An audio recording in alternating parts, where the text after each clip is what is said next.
नासत विद्यते भाव ना भाव विद्यते सत उभयोरपि दृष्ट अन्तस्तनोयस्तत् दर्शिभिः। অসৎ বস্তুর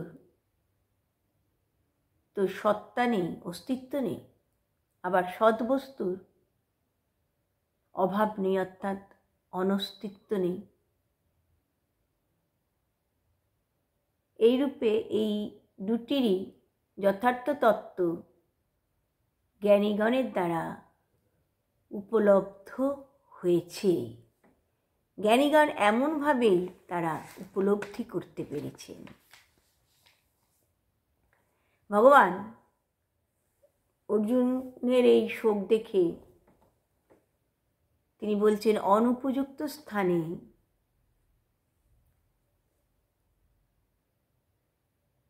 শোক করা উচিত নয়। তাই তার পাণ্ডিত্যের তিনি প্রতিবাদ করলেন। আরও বললেন যে ভগবানের উপাসনাই সব শোকের নিবর্তক। সেই উপাসনা আবার উপাস্য ও উপাসকের মধ্যেই অবস্থিত।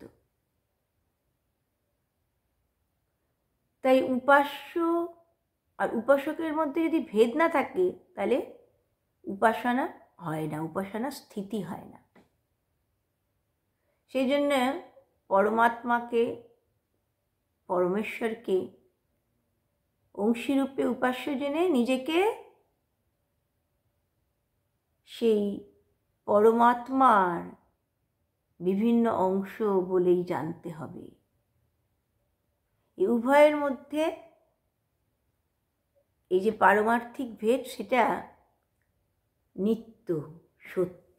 উভয়ের মধ্যে এই পারমার্থিক ভেদটাকে স্বীকার করে নিতেই হবে। চৈতন্য চরিতামৃত আমরা দেখি যে সনাতন গোস্বামী পাদ তিনি মহাপ্রভুকে জিজ্ঞাসা করছেন, কে আমি, কেন মোরে যারে তাপত্রয়, ইহা নাহি জানি মোর কইছে হিত হয়। সুতরাং আত্মতত্ত্ব জ্ঞান লাভ করতে হলে আবার দেহ আত্মার মধ্যে যে পরস্পর বিরুদ্ধ এই ধর্ম অবস্থিত আছে, সেই জ্ঞানটাও জানতে হবে। সেই জ্ঞানটা থাকাও অতি অবশ্য প্রয়োজন।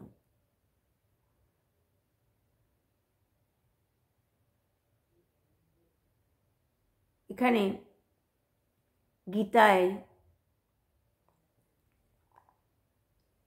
শ্রী বিদ্যাভূষণ মহারাজ তিনি বলছেন, গীতার অর্থ করতে গিয়ে তিনি বলছেন,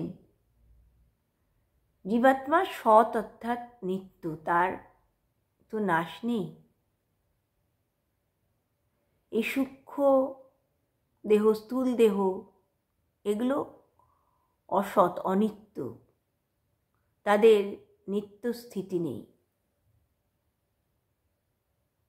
জীবাত্মা তিনি নিত্য জ্ঞান ও আনন্দময়, আসক্তি শূন্য।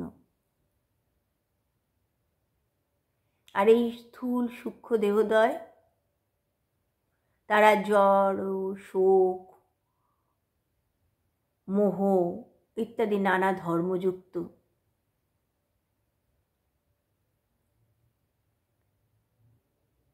এই সৎ আত্মায় অসৎ দেহোদ্বয়ের ধর্ম নেই। তবে যে জীবদের যে শোক মোহযুক্ত দেখা যায়, তা অবিদ্যা কল্পিত। সৎ আত্মায় এই অসৎ দেহোদ্বয়ের কোনো ধর্মই থাকে না, এমন কথাই অর্জুনকে তিনি বললেন।